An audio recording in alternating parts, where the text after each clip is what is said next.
can't do more than 4? You can do more than 4. I believe, I don't think it needs to be an even number. The number of slots that you make needs to be even. Okay, so you need an even number of what are going to eventually be called station holes. On the long stitch, the top and the tail are also considered station holes. So that you don't have to worry about the slot being within that 1/2 or 1/4 inch, because you're going to take it over the top of your signature into the sewing. I have given you, this one is really hard to demo, really hard to understand. I've given you 2 different versions. This one, I think you can almost follow it by the pictures. Okay? And I've given you a Keith Smith handout. And Keith Smith, oh, and it looks like that unintentionally.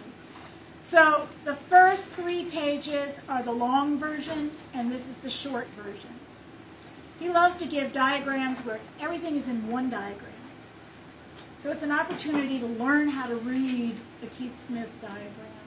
Okay? What's not evident from this diagram is that when you're sewing this, you're going to have 4 or more signatures. I recommend trying the slotted method here, but on this handout, it's the second page that is the slotted spine. Okay? I gave you the other pages just to show you there are variations on this that can happen. I will also tell you that this particular technique is what was used with leather for the journals back in the 18th century. Okay? Someone expressed an interest in doing leather journals, so that the cover is made out of the leather, and you slice slots into the cover. Often it would have ties here that wrapped around to tie it, but makes it a flexible book for traveling on a journey, like Lewis and Clark. Well, there's the Vietnam one chronicle that's in a leather book. Have you seen that? Where she did the photos, and she took the photos and... What? More need for annotations for biographies. It's on the Facebook. Well, you still have to do the annotations.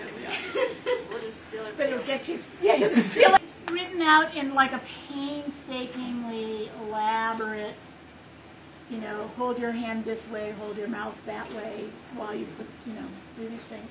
And then the shortened version, which doesn't make any sense unless you've gone through the painstaking version. But essentially you are going to poke hole, you are going to cut, you will measure the width of your text block, that is your signatures all stacked together. And this is one of those instances where that long, narrow scrap of paper that you are always cutting off of things, I tell you to save. You can wrap that around the text block. There you go. And this is even too big. Too big. This, because that's a good zigzag. Anyway. Yeah, this one can slice. It's not big enough for I'll just use anything. this.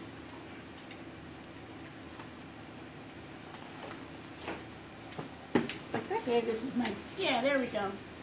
When you cut these off, it's really handy. So, put one crease into it, put it around your text block, and then put another crease at the other side. And that gives you the measurement. Okay? You don't want to squish it down too much because you don't want it to be too tight. It'll rip, yep. And in other instances, you might measure on the opposite side, but the fold actually has a little bit more bulk to it. So that gives you the measurement for your cover. And this cover I made too big, I think. You might add just a little bit for ease of flipping to that, of turning, page turning. So you're just going to cut your cover the height of your text block, plus turnover on both sides, plus spine width.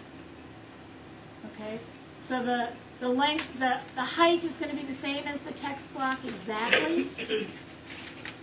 You might cut it a 32nd of an inch larger just to avoid problems. But essentially, because you're going to be wrapping your thread around the head and the tail, you don't want it really any larger. You can just make sure that you cut it at least twice the width of your book plus the spine plus extra, and do the turnover after you've done the sewing. Okay?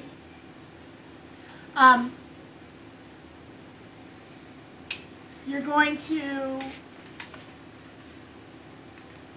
mark where you want the slices to be. Here I've done it evenly. You can do it in different ways. You can also make covers to hide these. There's a, you know, there's a lot of different supposed variations. to look like when we're done? Yes. Let's see, I have another one here. This probably looks a little better because the spine fits a little better. The thing to notice about the stitching is that it sort of makes a V at the head and the tail, straight in some places and a V in the others, and that is supposed to happen. Okay, and that has to do with you are going to start on the inside out around the tail, then go back in, catch, right, do you see that it's going to come out from there, go around, come back out the same hole, go in, and then here it's inside the signature, on the outside it's outside, step down it's an outside, then it's back inside, it comes out and around and then goes into the next signature, and then back out and around into that signature. At the head and the tail, you're going to wrap around the head and the tail, okay? As though there's a station hole there. And when Keith Smith, he calls it a station hole, which I think is really confusing because there's no hole. So when you're sewing it, you first go on unlike the Xing, you go in one signature and out, and then you come to the second one. Then Yes, the third one.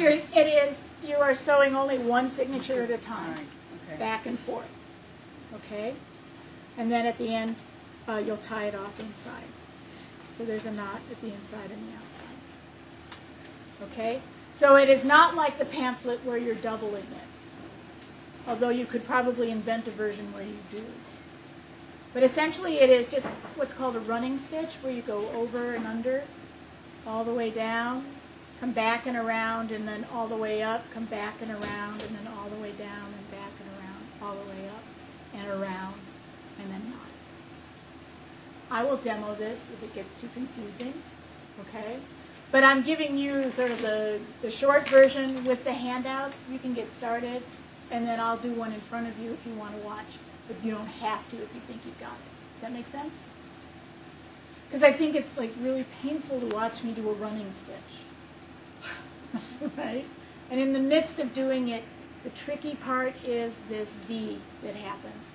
It's because here it's come out, gone into the station, the first hole of the second signature comes out to the head or tail, whichever this is, and then back into that station hole. And then zigzag down to the end and back in. Comes out. Oh, and it's a little different when you get, because it's going to go over, under, over, back around through that station hole, and then up and around into the next one. And that's why there's a diagonal there. Okay? Is that making sense? I will do one now. I don't have my station holes poked. So what you will need to do is just cut an even number of station holes in your cover, and you are then going to poke holes in exactly the same place in each of your signatures, right? And so in the Keith Smith, he just has you slice it once. With the paper, it gets really wrecked. I take a really infinitesimal piece out in the slice that is the thickness of the thread. Okay, does that make sense? You can then use, if you like, your cover to mark your station holes on the outside of your signatures and then flip those. Or make a template. When in doubt, make a template. And I showed you the template, right? Or did I do that only with the Copic stitch? Have we used the cradle? Yes. We have. Okay. So, yes, we have done this. Okay. It gets a little tricky because I've done this multiple times now. Here's another example of a larger book.